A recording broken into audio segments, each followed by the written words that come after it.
श्री महाप्रज्ञ गुरवे नमः। जिसके सांसों में रहता है शाश्वत शांति का स्पंदन, उस महाप्रज्ञ को वंदन, उस महाप्रज्ञ को वंदन। सत्य अहिंसा अनेकांत को अर्पित जिसका तन मन, उस महाप्रज्ञ को वंदन, उस महाप्रज्ञ को वंदन। जिसके सांसों में रहता है शाश्वत शांति का स्पंदन, उस महाप्रज्ञ को वंदन, उस महाप्रज्ञ को वंदन।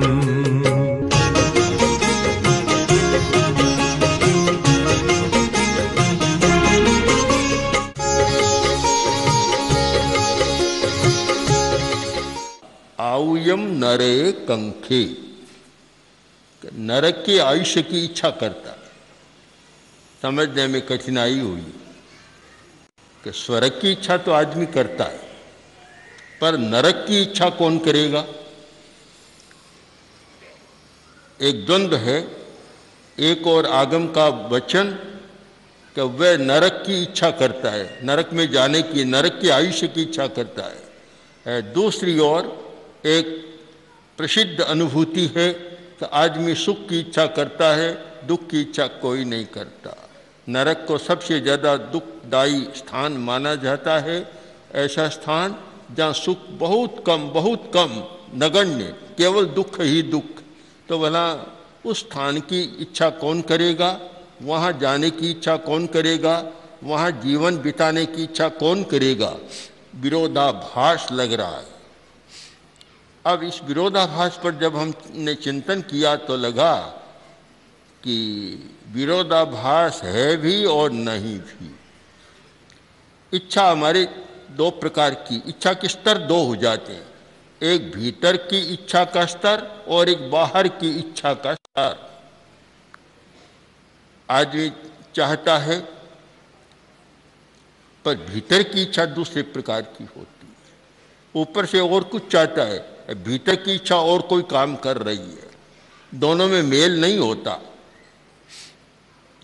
तो ये ठीक बहुत अनुभव की बात हो सकती है कि बाहर की इच्छा तो है सुख पाने की, और भीतर की इच्छा दूसरी दिशा में जा रही है और वह ऐसा काम कर रही है, उस इच्छा से प्रेरित होकर आदमी ऐसा काम कर रहा है जिससे सुख में न जाकर दुख में जाए। यह भीतर की इच्छा का एक अभिव्यंजना है, अभिव्यक्ति है कि वह आदमी नरक की इच्छा कर रहा है। कौन? जो हिंसा करता है वह नरक में जाने की इच्छा कर रहा है, नरक में जाना नहीं चाहता। बाहर में इच्छा नहीं है नरक में जाने की, पर जब वह हिंसा में आसक्त है, प्रतिदिन हिंसा करता रहता है, तो फिर भीतरी इच्छा नरक में जाने की हो रही है, बाहर में उसका हमें पता नहीं चलता। अब एक भीतर की आदत है, एक बाहर का लोभ होता है। एक भाई ने अपने मित्र से कहा, जो बहुत बोलता था, साथ होता और बोलते ही रहता, उसने सोचा कैसे करें अब इसको बदले। मित्र है, अलग तो हो नहीं सकते, साथ में आते हैं रहते हैं, इतना ज़्यादा बोलता है, काम ही नहीं करने देता। उसने सोचा एक उपाय करूं। तो उसने एक दिन कहा, देखो भाई, तुम 5 मिनट मौन कर लो तो मैं तुम्हें 100 रुपया दूँ। अब इच्छा किसकी है? रुपया पाने की इच्छा है, बाहर की इच्छा तो रुपया पाने की। उसने कहा ठीक बात है, अभी करता हूँ। बैठ गया, 3 मिनट हुए और बोला घड़ी देखो 5 मिनट हुए है या नहीं। द्वंद्व है, भीतर का कुछ और चल रहा है, बाहर का कुछ और चल रहा है। बाहर से तो यही है कि 100 रुपया ले लूँ, और भीतर में वह आदत की अपनी इच्छा चल रही है। बीच में ही बोल उठा, जो आदमी हिंसा में रक्त है, अनुरक्त है, आसक्त है और बड़ी बड़ी हिंसा करता रहता है, तो अगर वह कहीं मैं स्वर्ग में जाने की इच्छा करता हूँ तो मानना चाहिए कि बाहर की इच्छा है, इच्छा वह फलित होती है जो भीतर की होती है। बाहर की इच्छा कम फल देती है, वह काम भी कम होता है। जो भीतर की इच्छा होती है वही काम वास्तव में आदमी से होता है और वही करता है जो भीतर की इच्छा होती है। अब संयोग कोई बना कि 1 करोड़पति आदमी मर गया, दाह संस्कार हो रहा था और कुछ लोग औपचारिक रूप में जाते हैं, साथ में जाते हैं, सैकड़ों लोग गए थे। एक आदमी फूट फूट कर रोने लगा, इतना तेज रोने लगा। एक आदमी आकर बोला, अरे भैया क्यों रोते हो? दुनिया का नियम है, आदमी आता है चला जाता है, इतना रो मत, शांति रखो। फिर पूछा, बताओ तुम्हारे लगता क्या है, क्या लगता है? अब देखिए द्वंद्व होता है। बोला, मेरे कुछ भी नहीं लगता, कुछ भी नहीं लगता। तो फिर क्यों रोते हो? कुछ भी नहीं लगता तो रोते क्यों हो? कि 1 करोड़पति आदमी चला गया और मुझे कुछ मिला नहीं। कितना अच्छा होता मैं इसका कोई बेटा होता या सगा संबंधी होता, इसलिए रो रहा हूं। बाहर में कोई संबंध नहीं है, पर भीतर में एक संबंध काम कर रहा है। हम भीतर की क्रियाओं को समझने का प्रयत्न करें। भीतर में एक क्रिया काम कर रही है कि अगर मैं इसका बेटा होता तो सारी संपत्ति मेरी हो जाती। इसीलिए अंतर क्रिया और बाह्य क्रिया दोनों को ठीक समझना चाहिए। जो बाहर की क्रिया है उसके आधार पर व्यक्ति की पहचान नहीं होती व्यक्ति कैसा है। व्यक्ति की पहचान होती है आंतरिक क्रिया, भीतर की क्रिया के आधार पर कि वह भीतर में कैसा है, बाहर में कैसा है पता नहीं लगता। भीतर में कैसा है, जब तक व्यक्ति को अपने भीतर की बात का पता नहीं लगता तब तक वह हिंसा करता और भी अनर्थ करता रहता है। एक शासक का नाम तो हम न लें, इतिहास प्रसिद्ध व्यक्ति है, पर नाम न लें, केवल घटना पर विचार करें और उसका विश्लेषण करें। बहुत क्रूर था और नरसंहार, कितने गांवों को उजाड़ दिया। अब उसको क्या कहें कि वह क्या चाहता है? मरने के बाद स्वर्ग में जाना चाहता है या भगवान के पास, खुदा के पास जाना चाहता है? बाहर की इच्छा क्या कहेगी कि वह भगवान के पास जाना चाहता है, खुदा के पास जाना चाहता है और वहाँ बिल्कुल न्याय में उत्तीर्ण होना चाहता है। किंतु भीतर की बात पूछो तो भीतर तो कह रहा है कि नहीं, ये कभी नहीं होगा, न स्वर्ग में जाएगा, न भगवान के पास, न खुदा के पास, जिसको मानो उसके पास भी ये नहीं जाएगा। अब दोनों में बड़ा संघर्ष है। तो शासक बड़ा क्रूर था। एक दिन वह जंगल की शेर के लिए गया, वजीर साथ में था और देखा एक पेड़ पर 2 उल्लू बैठे। ये जो क्रूर व्यक्ति भी होते हैं साथ साथ में कुछ विनोद भी करते हैं, मजाक भी करते हैं, क्योंकि क्रूरता में आदमी नीरस होता है तो उसके मन में थोड़ा सरसता की बात भी आती है, प्रकृति है आती है, इसलिए मजाक विनोद भी करते हैं। क्रूर मनुष्यों का इतिहास जो हिंदुस्तान के या बाहर के क्रूर शासक हुए हैं उनमें क्रूरता थी तो साथ में प्रेम और सरसता का भी प्रयत्न था। तो जब पेड़ पर बैठे 2 उल्लुओं को देखा तो वह बोल उठा कि वजीर साहब, तुम तो उल्लुओं की भाषा समझते हो, जानते हो, वजीर को भी उल्लू बनाना था कि तुम भी उल्लू की भाषा जानते हो। वजीर तो बहुत बुद्धिमान था। हाँ हजूर, जानता हूं, मैं जान ही नहीं रहा हूं, मैं इनकी बात सुन रहा हूं। बहुत अच्छी बात कर रहे हैं, अच्छी बात है। अच्छा, सचमुच तुम जब भाषा जानते हो, सुनते हो कि हाँ बहुत अच्छी तरह जानता हूं। बहुत बढ़िया बात कर रहे हैं। क्या बात कर रहे हैं? ये बात तो नहीं बताऊं तो ही अच्छा रहेगा। अब जब मनाही करो तो और ज़्यादा आग्रह हो जाता है कि नहीं अब तो बतानी पड़ेगी, बात तो बतानी होगी। उसने कहा आप थोड़ा एक बार ठहरे, मैं पूरी बात सुन लूँ, फिर आपको बता दूंगा, आपकी इच्छा है तो।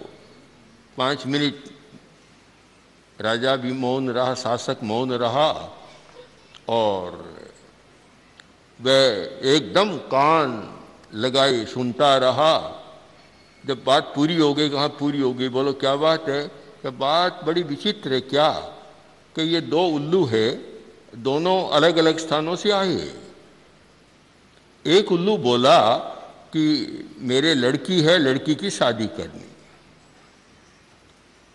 दूसरा बोला मेरा लड़का है, शादी तो कर दूंगा, पर दहेज में क्या दोगे ये बताओ। दहेज तो बोलो क्या चाहते हो? कि तुम 500 गांव उजड़े हुए दो। उल्लू को तो उजड़ा हुआ गांव चाहिए। कि 500 उजड़े हुए गांव दहेज में दो तो मैं शादी की बात स्वीकार कर सकता हूं। वह बोला कैसी मूर्खता की बात करते हो, समझदारी नहीं। 500 नहीं 1000 दे सकता हूं। अरे 1000 कहाँ से आएंगे? कि तुम्हें पता नहीं है, हमारे देश का शासक है, इतना क्रूर है कि 500 क्या 1000 गांवों को उजाड़ दिया, और ज्यादा उजाड़ दिया। जितना चाहो उतना दहेज में तुम्हें दे दूंगा। शादी पक्की हो गई, बात समाप्त हो गई। तब उस शासक ने पूछा कि भाई मेरा नाम कैसे जाना? कि महाराज प्रसिद्ध है, जहाँ विनाश का काम है, उजाड़ने का काम है, वहाँ आपका नाम जगत प्रसिद्ध है। तो भला उल्लू कैसे नहीं जानेंगे? उल्लू का उल्लू भी जान लेगा, कैसे नहीं जानेंगे? यह बात सुनी, मन में ग्लानि हुई। ग्लानि कि इतनी बदनामी है मेरी कि जहाँ उजड़े हुए के साथ मेरा नाम जुड़ा है, बसाने के साथ मेरा नाम नहीं जुड़ा है। अब अंतर का बोध हुआ। अब हम मिलाएंगे कि बाहर और भीतर का फर्क। बाहर में तो बड़ी क्रूरता का काम करता था, किंतु जब अपने अपयश की बात सुनी, अपनी बुराई की बात सुनी, एकदम भीतर का भाव जाग गया, भीतर की इच्छा जाग गई कि तुम बहुत गलत काम कर रहे हो और यह काम तुम्हें नहीं करना चाहिए। कहा जाता है उसी क्षण से उस शासक ने संकल्प कर लिया कि अब मैं उजाड़ने की नहीं, जितने उजाड़े हैं उनसे ज्यादा बसाने की बात करूं। यह भीतर और बाहर का एक द्वंद्व, अंतर्द्वंद्व कहते हैं। अंतर्द्वंद्व हमारे भीतर का द्वंद्व होता है। हम केवल बाहरी द्वंद्वों को समझने का प्रयत्न न करें, भीतर के द्वंद्वों को समझने का प्रयत्न करें। हमने देखा है कि हिंसा करने वाला भी एकदम बदल जाता है। इतिहास में भी घटनाएं हैं, साहित्य में भी घटनाएं हैं। वाल्मीकि कैसे बदला, डाकू से महर्षि बन गया और ऐसे काव्य की रचना की। वाल्मीकि रामायण जो संस्कृत का एक प्रसिद्ध काव्य है, इतना बढ़िया काव्य, और ऐसी रचना की जो आज भी उत्तमतम रचना, उत्तम है। अंगुलीमाल बदला, रोहिणी चोर बदला, अर्जुन मालाकार बदला, ये सब बदले। ये परिवर्तन कहाँ से आया? बाहर से नहीं आया। भीतर में एक चेतना काम करती है, उसकी अपनी इच्छा होती है, और एक बाहर की जो परिस्थितियों के कारण इच्छा बनती है, जब तक बाहर की इच्छा काम करती है तब तक आदमी हिंसा में भी रस ले लेता है, और जब भीतरी इच्छा से संपर्क होता है तब स्थिति बदल जाती है। तो हम दोनों इच्छाओं को समझने का प्रयत्न करें तो फिर भीतर की इच्छा आचरण जैसा है वह भीतर की इच्छा उसके साथ काम करती है। एक आदमी हिंसा करता है तो भीतर में इच्छा हिंसा करने की है, वही क्रिया चल रही है। और इसी आधार पर जैन आगमों में क्रियावाद का एक बहुत बड़ा सिद्धांत है, क्रियावाद। कर्मवाद को तो लोग जानते हैं, क्रियावाद को कम जानते हैं, किंतु क्रियावाद को जाने बिना कर्मवाद को जानने का अर्थ अधूरा होता है। कर्म का बंध किससे होता है? क्रिया के कारण होता है। क्रिया कर्म बंध का कारण है। इसलिए यह जानना जरूरी है कि कौन सी क्रिया के द्वारा व्यक्ति किस प्रकार के कर्म का बंध करता है। बहुत विस्तार है क्रियावाद का, इतना विस्तार है। अगर किसी को देखना हो तो जो कोष निकलते हैं उनमें क्रियावाद को देखें, पढ़ें, तो पता चलेगा कि क्रियाएं कितनी होती है और हमारे भीतर की क्रियाएं कैसे काम करती है और किस प्रकार व्यक्ति अपनी क्रिया के द्वारा बाहर में काम करता है।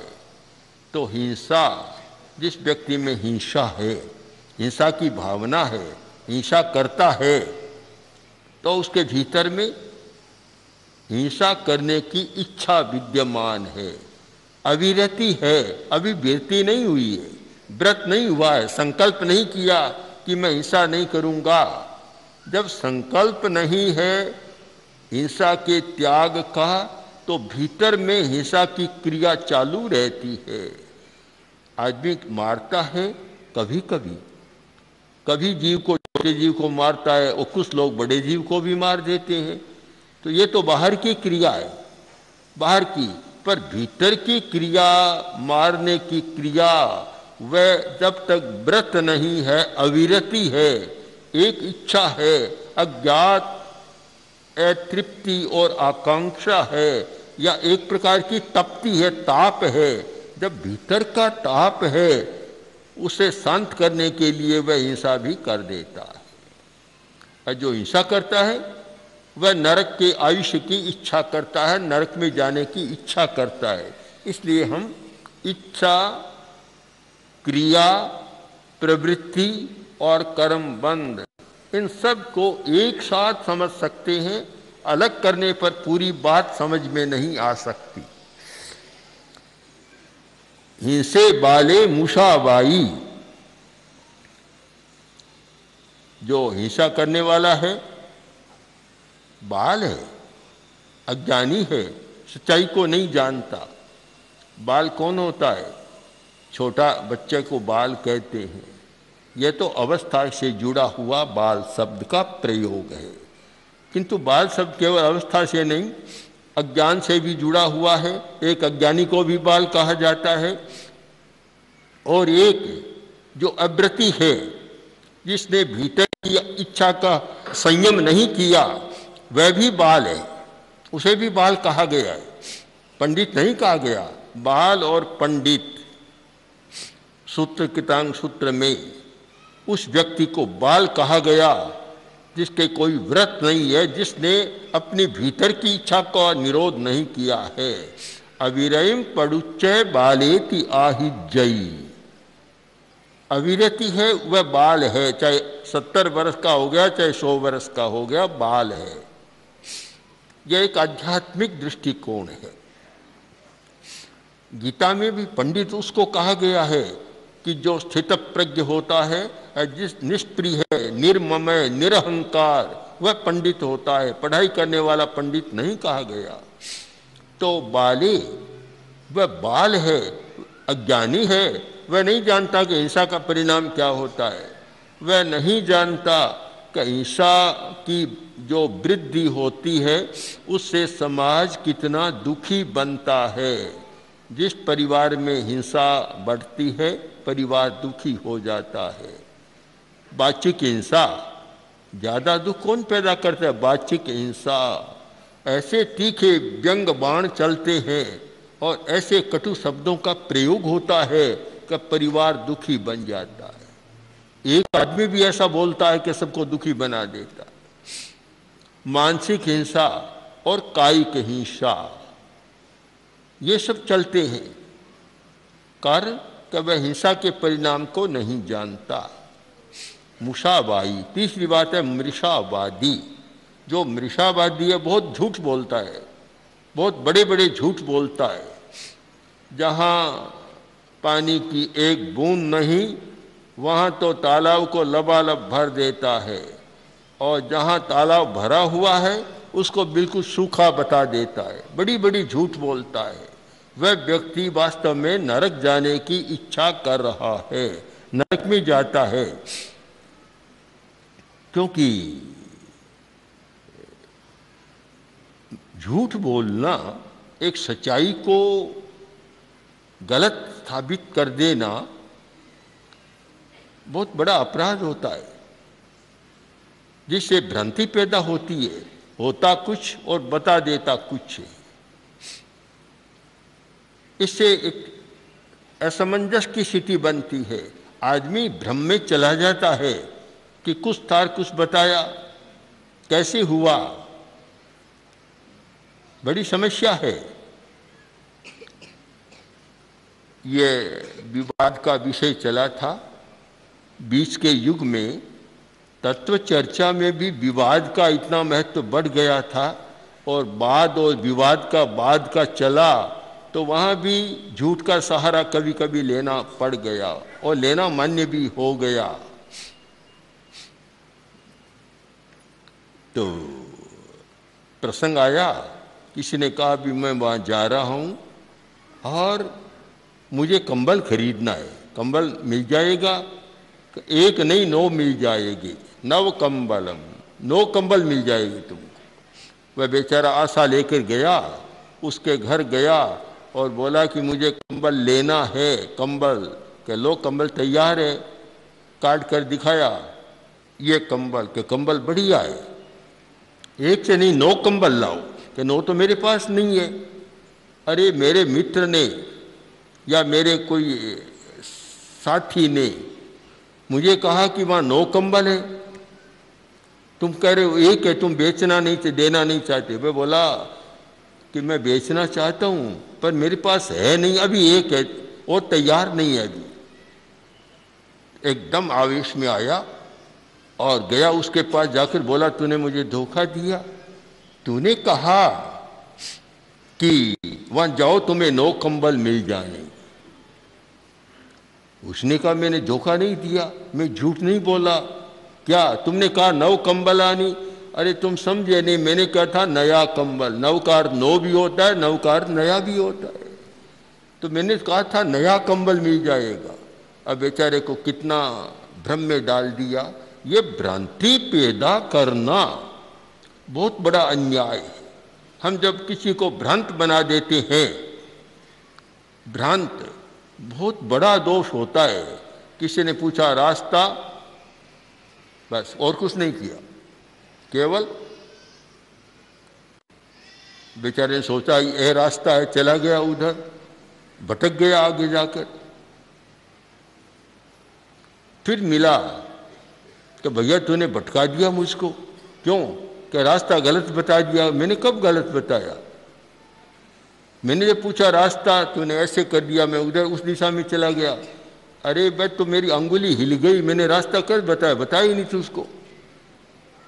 संकेत के द्वारा, वाणी के द्वारा जो किसी व्यक्ति को भ्रम में डालने का प्रयत्न है, वह बहुत बड़ा मृषावाद है। केवल झूठ बोलना ही नहीं, आदमी इशारे से भी बहुत गलत काम कर देता है, और इशारे से तो पता नहीं क्या क्या हो जाता है। तो जो मृषावादी है वह भ्रांति पैदा करता, अन्यथा व्यवहार। असत्य का मतलब ये असद्भावोद्भावनम, जो है नहीं वह हो जाता है तो भ्रांति पैदा होती है। इसलिए हम भीतर और बाहर की इच्छा को ठीक समझकर और ऐसा क्रम करें कि कभी भी अधोगति में जाने की इच्छा न बने। ऐसा आचरण करें जिससे आदमी सदा ऊपर से ऊपर जाए, कभी नीचे की ओर झांकने का प्रयत्न न करे। ओम ओम श्री महाप्रज्ञ गुरवे नमः। ओम श्री महाप्रज्ञ गुरवे नमः। ओम श्री महाप्रज्ञ गुरवे